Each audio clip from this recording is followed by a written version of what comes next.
Assalamualaikum warahmatullahi wabarakatuh. Selamat datang di Praktikum Petrologi 4. Pada minggu ini kita akan membahas tentang batuan mafic, intermediate, dan felsic. Lalu ini adalah objektif pada praktikum kali ini. Jadi praktikan diharapkan mampu mendeskripsi, mengidentifikasi, dan mengklasifikasikan batuan beku mafic, intermediate, dan felsic sesuai skema IUGS. Nah, ini adalah outline dari praktikum minggu ini. Lalu ini adalah diagram yang menunjukkan mineral penyusun batuan beku terhadap jenis atau kelompok batuan beku. Nah, ini misalnya ada batuan, ini kan kelompok yang felsic ya. Nah, ini tuh penyusunnya antara lain adalah kuarsa, alkali feldspar, dan mica gitu. Lalu untuk batuan yang misalnya ultramafic, yang peridotit ini dia kayak akan olivin. Lalu batuan mafic secara definisi merupakan batuan yang komposisi silikanya berkisar antara 45 sampai 52%. Mineral pencirian antara lain adalah olivin, pyroxene, plagioclase feldspar, dan hornblende. Nah, plagioclase feldspar yang ditemukan di batuan mafic ini biasanya adalah plagioclase feldspar yang calcium rich, yang Ca rich gitu. Lalu contoh batuannya ada gabbro dan basalt. Nah, untuk membedakan gabbro dan basalt udah kita bahas di minggu kedua. Lalu untuk batuan intermediate adalah batuan yang komposisi silikanya antara 52 sampai 63%. Lalu mineral pencirinya antara lain adalah pyroxene, plagioclase feldspar, dan hornblende, lalu juga kuarsa. Lalu contoh batuannya ada diorit dan andesit. Ini ada diorit yang coarse grain, lalu andesit yang fine grain. Nah, ini adalah batuan felsic. Nah, secara definisi batuan felsic adalah batuan yang memiliki komposisi silika lebih dari 63%. Nah, untuk teman-teman pasti kan tahu ya kalau komposisi silika itu semakin kaya akan silika berarti semakin asam kan. Nah, artinya batuan felsic ini adalah batuan paling asam dari dua batuan sebelumnya tadi, dua jenis batuan sebelumnya yang intermediate mafic. Nah, mineral pencirinya tuh yang paling sering ditemukan adalah kuarsa, alkali feldspar, plagioclase feldspar, mica, dan hornblende. Nah, plagioclase feldspar yang ditemukan pada batuan felsic ini biasanya adalah batuan yang kaya akan Na ya, atau sodium. Lalu contoh batuannya ada granit, syenit, dan riolit. Ini adalah contoh batuan felsic yang coarse grain. Ini adalah granit dan ini adalah riolit yang fine grain. Lalu ada juga batuan pembawa mineral feldspatoid atau void. Nah, batuan yang memiliki kandungan mineral feldspatoid itu umumnya warnanya itu cerah. Jadi sifat fisiknya itu seperti mineral feldspar, namun dia kandungan silikanya itu rendah. Jadi pada batuan ini dalam KPF itu berada di bawah segitiga tergantung dari komposisinya. Nah, kalau dalam KPF ya kita lihat kan di sini segi 4 gini. Nah, ini kan titik 0 dari kuarsa dan F-nya feldspatoidnya. Nah, jika ditemukan kuarsa, maka tidak akan ditemukan mineral feldspatoid. Dan jika ditemukan feldspatoid, tidak akan ditemukan mineral kuarsa karena untuk membentuk kuarsa itu dibutuhkan kandungan silika yang tinggi, gitu loh. Nah, batuan feldspatoid juga terbagi dua. Untuk yang coarse grain itu jika dia komposisinya full dari mineral feldspatoid, maka dia dinamakan voidolit, dan untuk yang fine grain dinamakan voidit. Nah, ini adalah contoh mineral feldspatoid. Ada analsim, sodalit, leosit, dan nepelin. Lalu ini ada deskripsi batuannya. Masih seperti minggu lalu, cuma mungkin ada ditambah normalisasi dan skema batuan KPF yang pakai diagram. Lalu ini adalah skema batuan yang akan digunakan pada minggu ini. Ada yang coarse grain dan yang fine grain. Yang pertama, jika kita menggunakan yang coarse grain adalah kita harus menentukan komposisi mineral mafic terlebih dahulu. Jika lebih dari 90%, maka kita akan menggunakan skema klasifikasi batuan ultramafic.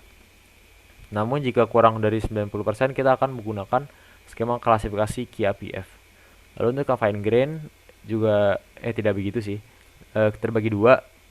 Ada yang mafit, ada yang felsit. Mafit ini adalah kelompok batuan yang komposisinya lebih ke basa, lalu yang felsit lebih ke asam. Gitu sih kira-kira. Lalu untuk pengenalan diagram QAPF dan cara normalisasi akan dilanjutkan oleh rekan saya Muhammad Salman Al-Farizi. Oke, terima kasih Bang Roylan atas pemaparan materi minggu keempatnya. Selanjutnya akan dilanjutkan oleh saya Salman dari Asisten Praktikum Petrologi 2021.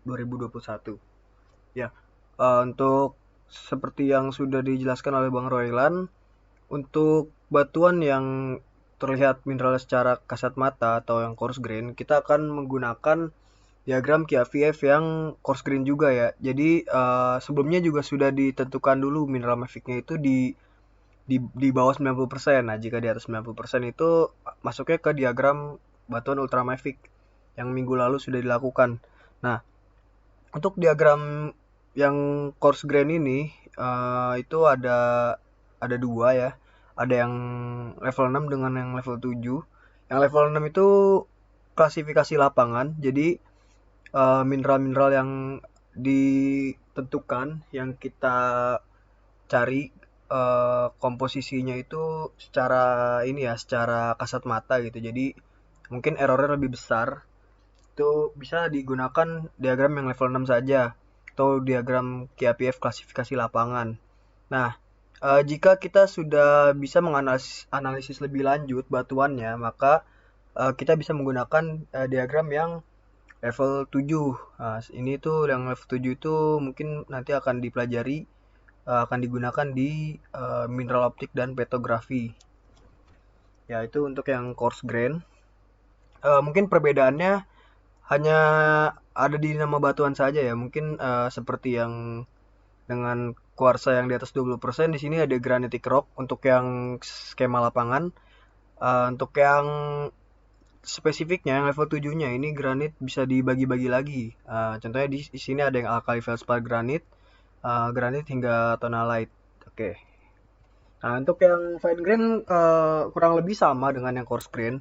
Mungkin perbedaannya ada di ini saja, hanya ada di ya dia fine grain gitu. Maka nama-nama batuannya pun akan berbeda walaupun komposisinya sama karena dia fine grain. Nah, jadi sama seperti yang coarse grain, kita ada dua skema, yaitu skema klasifikasi lapangan dan lebih spesifiknya. Selanjutnya akan dicontohkan sampel untuk materi minggu ini ya. Ini ada contoh sampel, contoh batuannya. Pertama di sini ada contoh batuan yang pertama.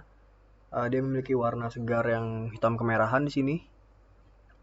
Memiliki komponen 100% phenocryst. Di sini bisa terlihat jelas sekali di sini kristal ya. Nah, derajat kristalisasinya dia holokristalin, semua terkristalisasi dengan sempurna. Kemasnya dia inequi granular, bisa dilihat di sini ada alkali feldspar yang warna kemerahan di sini lebih besar, cenderung lebih besar dibanding mineral-mineral yang lain. Ukuran kristalnya dia coarse grain, bentuk mineralnya hipidiomorph. Lalu komposisi indeks warna mineralnya leucocratic setelah dihitung dari komposisi mineral maficnya yang ada di slide selanjutnya. Berikut ini plottingan mineral-mineral yang sudah saya lakukan. Komposisinya yaitu kuarsa sebesar 15%, alkali feldspar sebesar 50%, dan plagioklas 5%.